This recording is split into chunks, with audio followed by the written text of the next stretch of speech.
आकाशवाणी नागपूर. वीणा डोंगरवार आपल्याला प्रादेशिक बातम्या देत आहे. एक महत्त्वपूर्ण संदेश. देशात 18 वर्षांवरील सर्वांना कोविड-19 प्रतिबंधक लस मोफत देण्यात येत आहे. सर्वांना आमचा सल्ला आहे की त्यांनी ही लस अवश्य घ्यावी. कोविड-19 शी संबंधित निर्बंध शिथिल जरी झाले असले तरी कोरोना विषाणू संसर्गाचा धोका अद्याप संपलेला नाही. त्यामुळे सर्वांनी संपूर्ण काळजी घेणं आवश्यक आहे. महत्त्वाचं काम असेल तरच घराबाहेर पडावं असं आवाहन श्रोत्यांना करण्यात येत आहे.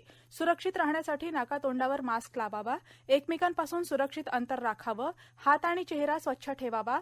कोविड-19 शी संबंधित अधिक माहिती आणि मदतीसाठी आपण 011239780046 आणि 1075 या राष्ट्रीय मदत वाहिनीशी किंवा 0202612794 या राज्यस्तरावरच्या मदत वाहिनीशी संपर्क करू शकता. काही ठळक बातम्या. नियमित विद्यार्थ्यांसह शाळा अर्धवट सोडलेल्या विद्यार्थ्यांसाठी राज्य कौशल्य विकास मंडळाचे विविध 301 अभ्यासक्रम. भारतीय जनसंचार संस्थेमध्ये पत्रकारिता पदविका अभ्यासक्रम प्रवेश अर्जाची अंतिम तारीख 9 ऑगस्ट. ज्येष्ठ आहारतज्ञ आणि अभ्यासक डॉ. शांतीलाल कोठारी यांचं आज नागपूर इथं निधन. आणि विदर्भात बहुतांश जिल्ह्यांमध्ये येत्या 31 तारखेपर्यंत हलक्या ते मध्यम स्वरूपाच्या वृष्टीचे संकेत. नियमित विद्यार्थ्यांसह शाळा अर्धवट सोडलेल्या विद्यार्थ्यांसाठी वरदान असलेल्या महाराष्ट्र राज्य कौशल्य विकास मंडळाच्या विविध 301 अंशकालीन आणि पूर्णवेळ अभ्यासक्रमांची माहिती आता नवीन संकेतस्थळावर मिळणार आहे. www.msbsd.edu.in या नव्या संकेतस्थळाचं तसंच मंडळाच्या बोधचिन्हाचं कौशल्य विकास, रोजगार आणि उद्योजकता मंत्री नवाब मलिक यांच्या हस्ते नुकतंच अनावरण करण्यात आलं. व्यवसाय शिक्षण या संकल्पनेतून स्थापन झालेल्या या मंडळामार्फत रोजगार आणि स्वयंरोजगारासाठी व्यवसायाभिमुख प्रमाणपत्र अभ्यासक्रम चालवण्यात येतात.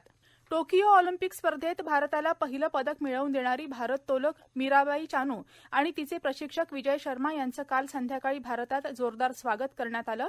मीराबाई हिनं 49 किलो वजनी गटात रौप्य पदक जिंकलं आहे. युवक कल्याण आणि क्रीडा मंत्री अनुराग ठाकूर यांनी दिल्लीतल्या त्यांच्या निवासस्थानी मीराबाई आणि विजय शर्मा यांचा सत्कार केला. राज्यात 6 जिल्ह्यांमध्ये पुरामुळे शेतकरी, कष्टकरी आणि उद्योजकांचं सर्वाधिक नुकसान झालं असून राष्ट्रवादी वेलफेअर ट्रस्टच्या वतीनं पूरग्रस्तांना 16,000 मदत साहित्य किट्सचं वाटप केलं जाणार असल्याची घोषणा राष्ट्रवादी काँग्रेसचे अध्यक्ष शरद पवार यांनी केली. राज्यातल्या पूर परिस्थितीच्या पार्श्वभूमीवर ते आज मुंबईत वार्ताहरांशी बोलत होते. राज्यात जेव्हा नैसर्गिक आपत्ती येते तेव्हा मदतकार्य होणं महत्त्वाचं असतं. त्यामुळे कोणत्याही नेत्यानं प्रसंगावधान राखलं पाहिजे.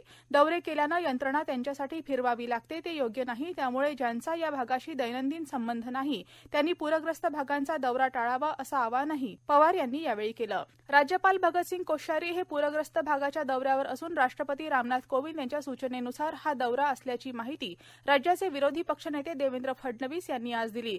घटनेनुसार राज्यपाल हे राज्याचे प्रशासकीय प्रमुख आहेत. राज्यपालांच्या अशा दौऱ्यांची प्रथा आहे, यावर कुणाला आक्षेप घेण्याचा अधिकारच नसल्याचं फडणवीस यांनी आज माध्यमांशी बोलताना सांगितलं. केंद्रीय राखीव पोलीस दल सीआरपीएफच्या स्थापना दिनानिमित्त पंतप्रधान नरेंद्र मोदी यांनी सीआरपीएफच्या कर्मचाऱ्यांना शुभेच्छा दिल्या आहेत. केंद्रीय राखीव पोलीस दल शौर्य आणि कर्तव्य तत्परतेसाठी ओळखलं जातं. भारताच्या सुरक्षा यंत्रणेत या दलाची महत्त्वपूर्ण भूमिका आहे.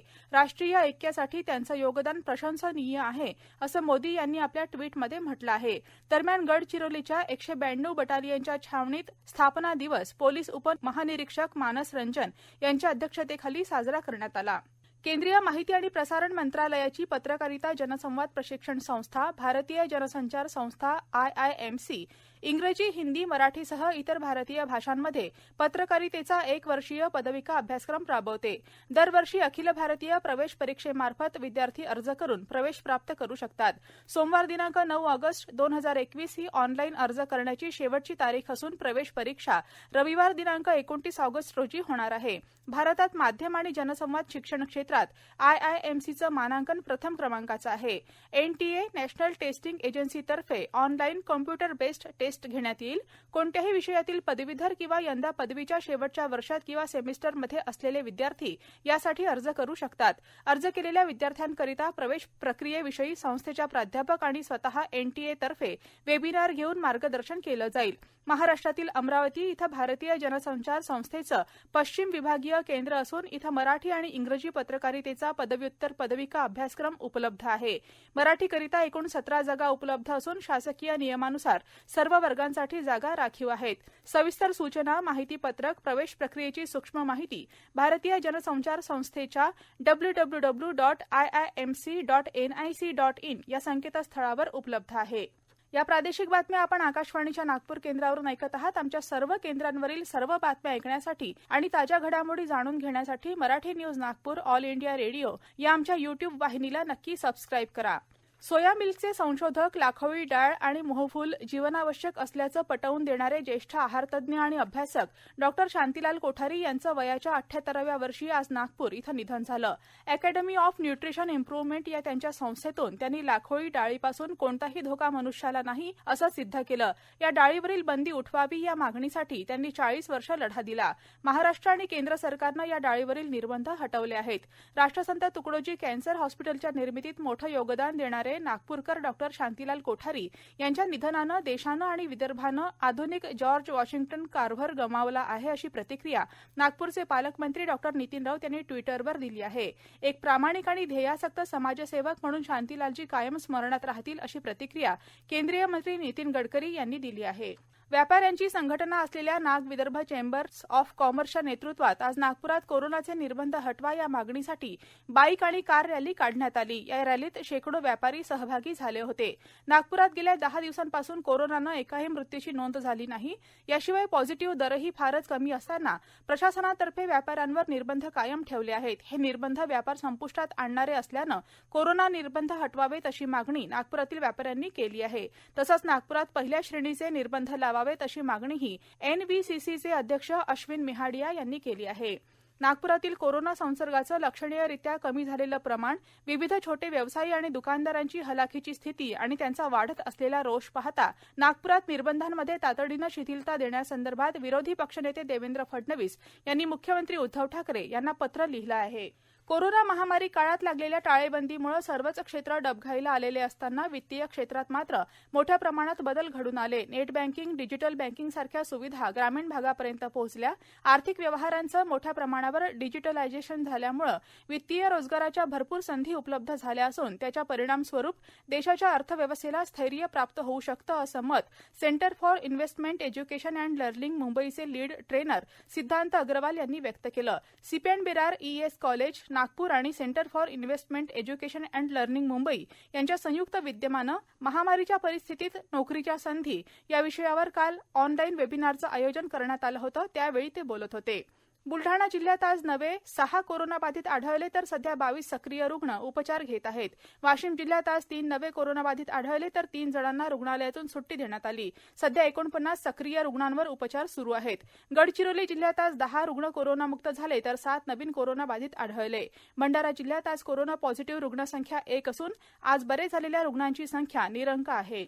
पावसाळ्यातील आजाराला प्रतिबंध घालण्यासाठी घरात आणि आजूबाजूला पाणी साचू देऊ नका, असं आवाहन चंद्रपूर शहर महानगरपालिकेनं केलं असून गृहभेटी दरम्यान पाण्यात लार्वा आढळल्यास नोटीस बजावून दंडात्मक कारवाई करण्याच्या सूचना अतिरिक्त आयुक्त विपिन पालिवाल यांनी दिल्या. चंद्रपूर शहर महानगरपालिकेच्या आढावा बैठकीत ते बोलत होते.